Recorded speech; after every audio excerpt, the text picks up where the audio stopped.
మా జగనన్న కలెక్టర్లకు ఏ విధంగా దిశానిర్దేశం చేసినాడు, చంద్రబాబు నాయుడు గారు ఏ విధంగా దిశానిర్దేశం చేసినాడు అనే దాని మీద మనం ఒక చిన్న వీడియో విశ్లేషణ చేద్దాం. మన జగనన్న గారు మాట్లాడినటువంటి మాటలు ఏ విధంగా ఉన్నాయి, కలెక్టర్లకు ఏ విధమైనటువంటి సందేశం ఇస్తున్నాడు ఒక ముఖ్యమంత్రికి అనేది మనం చూద్దాం.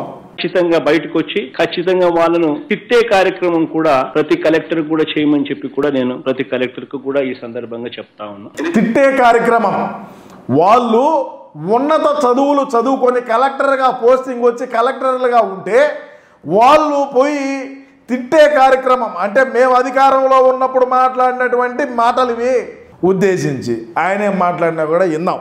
కలెక్టర్స్ మీకు అందరికీ ఒకే మాట చెప్తున్నా, హిస్టారికల్ టైం, మీ లైఫ్ టైంలో కలెక్టర్స్ అనేది మీ జీవితంలో మర్చిపోలేనటువంటి క్యారియర్. ఆ విషయం మీరు గుర్తుపెట్టుకోవాలి. ఈ తర్వాత మీరు ఇంకో పొజిషన్ పోతారు కానీ ఏం చేశారనే దానిపైన మీకు జీవితాంతం గుర్తుంటుంది.